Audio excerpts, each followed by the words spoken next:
जब काबिल हो जाते हैं बच्चे और फिर वृद्धाश्रम में भेज रहे हैं, तो इसका जो है आप ही निदान कर सकते हैं, चेंज कर सकते हैं जनमानस को।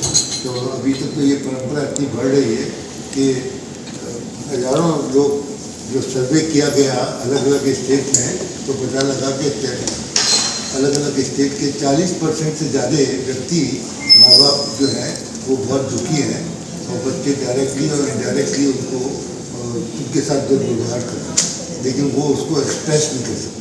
जो कानून भी बना है कि अगर बच्चे भरण पोषण जो कानून बना है maintenance of parents and senior citizen act 2007 में, तो उसके अंतर्गत उनको सजा भी का प्राविधान है।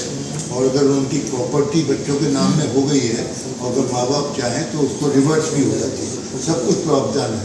लेकिन माँ बाप उनके साथ कुछ एक्शन भी नहीं करना चाहते, बोलना भी नहीं चाहते, और वृद्धाश्रम में पहुँच के रोते रहते हैं कि कब बच्चे मेरे आए, कब मेरे को लेके जाएँ दोबारा, मेरी ज़िंदगी नहीं चलेगी। तो ये सिस्टम बदले, चेंज आए, कैसे हो, कानून भी अशक्त हो रहा है, तो संतों की आवाज़ ही इसमें परिवर्तन ला सकती है मानस हृदय में। उसी के लिए आपको अनुरोध करते हैं कि आप आएँ, इसके वक्ता के रूप में रिप्रेजेंट करके कार्यक्रम में संतों का और इसी का व्यापक प्रचार करना है चैनल से, अखबारों के माध्यम से, तभी इसमें परिवर्तन होगी, तो बहुत मुश्किल होगा। परंपरा को नहीं रोका गया, विदेशी सभ्यता के हिसाब से ही चलता रहा। विदेश में तो ये कोई माँ बाप के रिश्ते कुछ रहते ही नहीं है बच्चों के साथ। 15-16 साल की लड़की या लड़का हुआ, बस कॉलेज यूनिवर्सिटी में गए, तो माँ बाप। और यहाँ पर भारत में अपने सब कुछ माँ बाप लुटा देते हैं बच्चे को काबिल बनाने। जहाँ शादी हुई और बच्चे हुए तो बस पत्नी और बच्चे उसके बस दौलत बन गए और माँ बाप बोझ हो गए। ये सिस्टम जो है इसको कैसे रोका जाए, इसी में बस आपसे प्रार्थना है अपने उद्गार के द्वारा आप जो है परिवर्तन लाए समाज से, तो इससे भला होगा।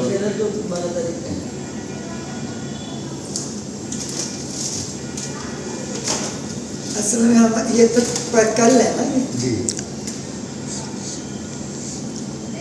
आपको हमने कई बार भेजा भी है लेटर इस सिलसिले में, आपकी वो जो साथ में रहती है सत्या जी लगना है।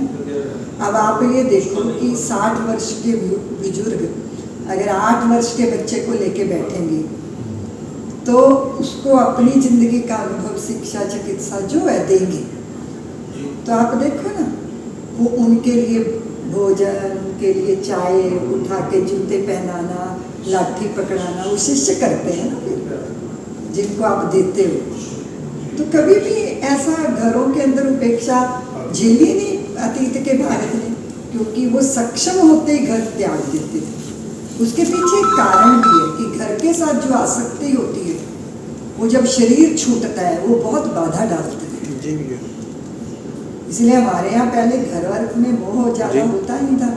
अब ऋषि परंपरा को तो कोई मान ही नहीं रहा, नहीं तो गृहस्थ जीवन में बच्चों को सेटल करके घर पे कोई नहीं रहता था, काम में लग जाते थे। कभी कभी घर आते थे तो जब घर आते थे तो भारी स्वागत होता था। यही था, एक ही समाधान, वानप्रस्थाश्रम। अब वो अलग बात है कि कोई वृद्धाश्रम को वानप्रस्थ लिख दे, क्योंकि ये तो फिर शब्दों का छल है। जाते तो चले गए, आएंगे आगे तो ठीक है। तब तो फिर पाँव यात्रा करते थे। इस प्रोग्राम की ये असल में ना समाज का ऋण चुकाना है, राष्ट्र ऋण चुकाना है, ये दृष्टि होती थी ना। पुत्र ऋण, पुत्र को जन्म देके ऋषि ऋण चुका दिया। पुत्र सक्षम है, समर्थवान है, सफल है, फिर अब राष्ट्र आपसे अपना ऋण उतारने को कहता है। तो राष्ट्र का ऋण कैसे उतरेगा जब हम चल रही संस्थाओं में सेवाएं देंगे। आर्थिक सेवा भी बड़ी सेवा होती है, पर अपने शरीर से सेवा देना। तो जहाँ आपको लोग मुंह से बोल नहीं रहे, बात नहीं कर रहे, आपके पास बैठ नहीं रहे, वहाँ आप 20 लोगों में घिरे रहते हो, तो आपको कभी नहीं लगता हम अनवांटेड है। तो ऋषि परंपरा का त्याग किया, उसका ये दुष्परिणाम है। वृद्धाश्रम हमारा कॉन्सेप्ट ही नहीं था, हमारा तो वानप्रस्थ आश्रम था। फिर वानप्रस्थ वो करते करते मोह मुक्त हो गए। फिर पति पत्नी दोनों वानप्रस्थी होते थे, ऐसा नहीं है कि एक ही वानप्रस्थी हो गया, वो दोनों साथ जाते थे, क्योंकि पत्नी को भी ऐसी मूर्ख और मगरूर संतानों के भरोसे नहीं छोड़ा जा सकता था ना, तो वो दोनों निकलते थे पति पत्नी। फिर वो किसी ना किसी संस्था में, आश्रम में, व्यवस्थाओं में अच्छे से सक्रिय जीवन। देखो दो चीजें चाहिए होती हैं, शरीर को भोजन चाहिए, मन को दो खुराक चाहिए, सम्मान और प्रेम। अगर ये दोनों नहीं है तो जीवन नीरस हो जाए। सम्मान मिलेगा जब आप दोगे समाज को, समाज आपको सम्मानित करेगा। और प्रेम तो बुढ़ापे में कमाना पड़ता है। नहीं, जो बच्चों को प्यार स्वयं मिलता है, जवान लोगों को प्यार कमाना पड़ता है, बूढ़ों को प्यार मांगना पड़ता है। बच्चों को मिलता है, बच्चों को तो ऐसे ही, किसी का भी बच्चा ऐसे गाल पकड़ के यूं करने का दिल करे। प्रेम खुद ही मिलता है। और युवाओं को बड़ी मशक्कत करनी पड़ती है प्रेम के लिए, वृद्धों को मांगना पड़ता है। लेकिन जब ये व्यवस्था थी तो बहुत बड़े लोगों का मन करता है हम संस्मरण सुनाएं अपने। लोग बैठ के हम लोग देखते थे, अपने छोटे छोटे हम लोग थे, तो कोई बुजुर्ग इतना बूढ़ा पुरोहित गांव में आते थे अपने जजमानों के यहाँ, रात भर वो कहानियाँ सुनाते थे, कथा सुनाते थे। सब लोग उनका मुंह ऐसे देखते रहते थे, और वो ऐसी विचित्र विचित्र कथाएं होती थी जिसमें मन लगता था। उसमें टीवी की बीमारी थी नहीं, तो रात भर कथा कहानियाँ सुनते। फिर वो 5-6 दिन रहते थे गांव में, अलग अलग जगह। फिर जब जाते थे उनकी पोटली में भारी दान दक्षिणा सामग्री और सब, पुरोहित जो होते थे ना गांव के, कितना सुंदर होता था। अब भी अच्छा है, लेकिन अपनी तरह की बीमारियां साथ में। हर युग का अपना माइनस और अपना प्लस है। असल में संसार में 10% ब्लैक, 10% वाइट, बाकी 80% ग्रे है। इसी के साथ जगत चलता है। अगर आप वहाँ के लोगों को देखो, उनकी व्यवस्था हम अच्छी नहीं मानते, लेकिन वो मोह मुक्त है। हमारी तो सबसे बड़ी बीमारी मोह है, हमें रुलाता ही मोह है। भले ही भगवत गीता हमारे पास है, वो लोग मोह मुक्त है। मैंने पश्चिम के जगत को देखा, एक तो उनको घरों से मोह नहीं। पहले जब समर्थवान होते हैं बड़ा घर होता है, जैसे ही नौकरी हटती है तो घर छोटा हो जाता है, फिर उससे ज़्यादा फिर वो अपार्टमेंट में चले जाते हैं, और फिर एक कमरे के घर में चले जाते हैं। घर से मोह ही नहीं। और वो संतानों को तो आपने अभी बताया ही है कि वो 14-15 साल में अपना लवर साथ लेके आते हैं। लड़का लड़की ले आएगा, लड़की लड़का ले आएगी। अब ये गंदा नाच माँ बाप देख नहीं सकते, वो कहते हैं निकलो, तो फिर वो घर से, तो उनके प्रति भी मोह नहीं रहता। अच्छा, रिश्ते में भी पति पत्नी के प्रति भी नहीं है, क्योंकि पति पत्नी जाने कितने बदल चुके होते हैं। और अभी हमारे यहाँ कोई तलाक दे दे तो भी पता जाते रहेंगे कि अब क्या कर रहा है, अब क्या कर रहा है। वो तो उनका ब्याह हो रहा होगा तो पहले वाला गुलदस्ता लेके पहुंच जाएगा बधाई देने के लिए, तो इससे भी झंझट से बचे। तो हमें लगता है कि उनकी भी बड़ी दिक्कतें हैं, पर उनके भी बड़े अच्छे सुख वाले रास्ते भी हैं।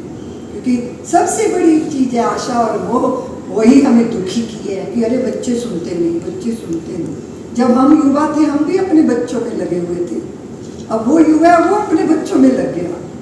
वो स्वाभाविक है ये, और इस स्वाभाविकता को स्वीकार करके ऋषियों ने ये व्यवस्था दी थी हमें कि हमें ऋण चुकाना। उनकी व्यवस्था अपनी है, वो उनकी व्यवस्था में उनका अपना मन है, वो भी कहाँ तृप्त है, इसलिए उनके पास भी भारी डिप्रेशन है। हमारे यहाँ बहुत बुजुर्ग लोग भी आनंद में रहते हैं भगवान के नाम पर। एक बस आधा पागलपन तो हमारा वृंदावन में आके निकल जाता है, राधे राधे करके भगवान के साथ संबंध जोड़ लेते हैं, वो भी आनंद है ना। फिर उसके बाद संन्यास होता था। उस संन्यास का भी सबको अधिकार नहीं था, जो योग्य है। जिसने जनेऊ धारण किया वही तो त्यागेगा जनेऊ को, कर्म कांड। तो उसको माना ही ना, वर्ण व्यवस्था को माना ना आश्रम व्यवस्था को माना, और ये है मूल समस्या का कारण। नहीं तो हमारा अपना समाधान था, कितने आनंद में लोग रहते थे, खिले रहते थे। और हमारे यहाँ बुजुर्गों का बहुत आदर था। जैसे बच्चों को हम बहुत प्यार करते हैं, बच्चे बहुत प्यारे लगते हैं, पर वो अबोधपने का सौंदर्य है, और बुजुर्गों के पास बोधपूर्ण सौंदर्य है। प्यारे लगते हैं बुजुर्ग, लेकिन जो शांत होते हैं, नहीं तो बुढ़ापे में आके इतने अजीब अजीब हो जाते हैं, अजीब अजीब बातें करते हैं, किलसते रहते हैं। तो कहीं तो अध्यात्म की कमी है, या परिस्थितियों को स्वीकार करने की मन तैयार नहीं। अभी जैसे फिल्मी दुनिया में आप देखो, ये दो सुपरस्टार थे, अमिताभ बच्चन और नहीं, राजेश खन्ना। ये दोनों की अपने उसमें सुपरस्टार। मैंने एक बार राजेश खन्ना की फिल्म देखी थी जिसका नाम था आनंद। इसको कैंसर हो जाता है, मतलब वो दोनों आप हीरो देखो तो अमिताभ बच्चन उनके सामने कुछ नहीं टिकते, इतने शानदार हुए। लेकिन वो अपने राजेश खन्ना अपने स्टारडम में कैद हो गए, और अमिताभ बच्चन ने जैसे जैसे उम्र बढ़ी वैसे वैसे अपने आप को मोल्ड किया, यहाँ तक कि विज्ञापन करने तक उतर गए। वो स्टारडम में नहीं बंधे, तो अभी तक वो समसाम्यक, अभी तक वो धारा में बह रहे। ये बहुत अच्छा उदाहरण है बुजुर्गों को समझने का, कि एक समय था जब आप घर के मालिक हो, अब आप घर के मालिक नहीं हो, अब आप किराएदार मानो अपने को। किराएदार ज़्यादा फिक्र मुकर नहीं करता कि इधर टपक रहा है उधर, वो तो उसने अपना किराएदार है। तो ये भी एक विषय है कि मालिकियत छोड़नी है, मिल्कियत छोड़ने की बात नहीं है। दो छत दे दो, भारी सुविधा दे दो, उनको कोई तकलीफ नहीं है। बिजली का बिल देना है, क्या करना है, 1 महीने बाद क्या होने वाला है, कोई फिक्र नहीं है, फिर भी सुखी नहीं है। तो क्या है ये? मुझे लगता है भाई, लगता है सबसे बड़ा दान तो ज्ञान का ही दान है ना। बुद्धि में विवेक ही नहीं है, आपके पास सब कुछ है, फिर भी आप एक दूसरे को देख देख के ईर्ष्या में मरे जा रहे, कोई बहुत ऊंचा सोच नहीं पा रहे। तो यही है बात। और दूसरा, मैंने ना एक और वृद्धाश्रम, मेरे को इसकी में बहुत रुचि रही। मैंने आपके मंच पे भी ये बात कही थी शायद, कि मैं इंग्लैंड गई थी तो वहाँ का वृद्धाश्रम, क्या 5 स्टार वृद्धाश्रम, लेकिन लाशों की तरह थे लोग, लाशों की, मतलब ऐसे बैठे, द्वार पे आंखें टंगी हैं कि अब कोई हमारा अपना आएगा। लेकिन जो आप बता रहे हो तो अटैचमेंट ही नहीं है, तो फिर कौन का पता नहीं, फिर भी कोई। अच्छा, फिर मैं गई वर्जीनिया, मेरे गुरुदेव का वहाँ प्रवचन था, एक क्लब था। तो आप सोच लीजिए कि इतने बूढ़े लोग, महिलाओं ने इतनी रेड कलर के कपड़े पहने हुए, इतनी फ्रॉक पहनी हुई, गहरी लिपस्टिक लगाई हुई, चेहरा झुर्रियों से भरा हुआ, और क्या हंसी के ठहाके, सारे बूढ़े बैठ के हंस रहे हैं, खा पी रहे हैं, हंस रहे हैं, आनंद ले रहे हैं। तो हमने पूछा कि इतने गहरे कपड़े? तो बोले कि युवाओं को गहरे कपड़ों की जरूरत नहीं, क्योंकि वो अपनी चमक रहे होते हैं, डार्क कपड़ों की तो हमें जरूरत है। ये भी एक दृष्टिकोण है। आप पूरे संसार को जब आप देख लेते हो तो आपको समझ में आता है कि हमें कोकुन या हमें किसी ऐसे कूक मंडूक जैसी सोच ने दुखी कर रखा है। तो हर तरह के उदाहरण संसार में वो लोग ऐसे ठाके मारना। गुरुदेव ध्यान करवाने गए थे तो एक हिस्सा ऐसा था जब क्लब में ये हंसी मजाक चल रहा था, दूसरी तरफ ध्यान के पिपासु लोग बैठे थे।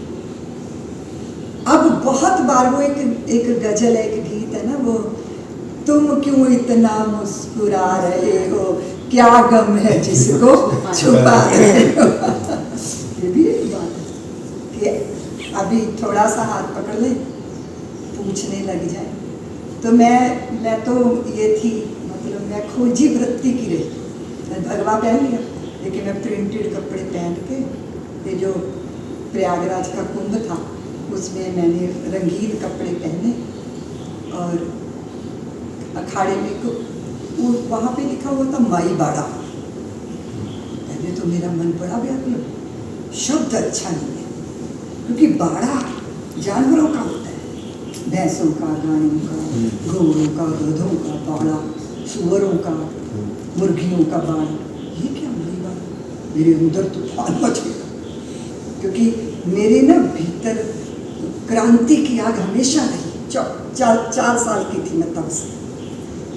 तो मैं बड़ा पूछा था, अच्छा, लेकिन फिर मैं सोचा अरे मैं चाहती हूँ तो ऐसा लश लश करती साध्वी थी वो, और जटा जूट सिर पे, आगे धुना, चिलम फूट के आनंद में। तो मैं जाके सामने बैठ गई। मैं ऐसे पूछा कि भाई क्या लेना देना काम के कैसे? तो मैंने कहा कि आपको मस्ती है? तुम दिखती नहीं मस्ती। बोली तो मैं कही तो गांजे की है, बोले भजन की है। तो मैं कहा अच्छा। तो बोले तुम्हें मैं रात भर में ऐसी ठंडी में खड़ा कर दूं बाहर, यूं थर थर थर थर कांपोगी। तो मैंने कहा हाँ, मैं तो नहीं कांपती। तो मैंने कहा ये किसकी मस्ती है, गर्मी किसकी है, धूने की है, भजन की है, किसकी आपको पता है? तो बोले तुम बहुत बहस करती हो। नहीं, मतलब आपको प्यार करने आई। जैसे मैंने हाथ पकड़ा, थोड़ा सा सहलाया, फिर टप टप टप फिर पता चला कि गढ़वाल क्षेत्र के अंदर ऐसी वो है कि अगर आपका पति नहीं रहता, या कोई भी क्षेत्र हो, कहीं के भी बहुत सारे लोग, तो उपेक्षा मिलती है घर से, अच्छा नहीं मानते, देखना पसंद नहीं करते। तो साधु भेष में आ गए। साधु इतना अंदर से मक्खन जैसे थे वो। मैंने कहा कि मैं ना कल एक प्रोग्राम कर रही हूँ। बोले क्या प्रोग्राम करोगे? महिलाओं को इकट्ठा करना। तो महिला तो साध्वी भी तो महिला, तुम तो क्रांति कर सकते हो। पूरा देश जो है पुकार रहा है साधुओं को। तो बोले वो मिलेगा? हमने कहा मिलेगा नहीं। बोले वो ही नहीं, मतलब नशा पत्ता। मैं सोच में पड़ गई। मैं कहा कोशिश करूंगी। तो बोले ठीक है आएंगे। हमने कहा सबको लाना है? हाँ बोले आएंगे। तो मैंने, मंच बड़ा भारी था, अब हम आ गए सब, इधर से आ रहा मंडल, इधर से आ रहा, ऐसे भर गई सभा। अब वो आई उधर बैठी और हम भगवा वेश में मंच पे बैठे। और वो मुझे क्या वहाँ कैसे बैठी हो, और ये कौन देगा? और फिर प्रवचन हमने भाषण दिया, पर वो फिर इतना सारा समाज महिला साध्वियों का प्रभावित हुआ। फिर ये हुआ हमें ये क्षेत्र दो, हम इसका इधर जाएंगे, हम इस क्षेत्र में काम करने जाए। फिर तो वो टकरे की तो बात ही खत्म हो गई, क्योंकि हमने कहा कि साधुओं तुमको चंदन का टीका अब लगाना नहीं है, तुम्हें तो भारत भूमि की मिट्टी को माथे पे धारण करना है, तुम्हें तो मठ मंदिर के द्वार तोड़ के खोल के निकल जाना है, क्योंकि भारत भूमि पुकार रही है। मेरा ये विषय था। तो आप मैं बताना ये चाहती हूँ कि जो बाहर से दिखता है वो अंतर मन में नहीं होता, लेकिन अंतर मन में भी कुछ बीज छिपे होते हैं, जिनको सींच दिया जाए तो वो अंकुरित हो जाते हैं। पूरी दुनिया की अपनी अपनी समस्याएं हैं, समाधान भी सबके पास है, पर उसका कोई उपयोग करना नहीं चाहता। लेकिन कितना ये समाधान अच्छा है कि आप उपेक्षा के पात्र थे, आपने भगवान के लिए अपने शरीर को दे दिया। अब उसमें थोड़ी दिशा चाहिए, कि आपकी शारीरिक शक्ति समाज के काम में लग जाएगी। मन तो भजनी होना ही चाहिए, तो अच्छा तो है ही। अब लोग सवाल खड़े करते रहते हैं कि स्त्री को ये चाहिए नहीं चाहिए, स्त्री का ये अधिकार।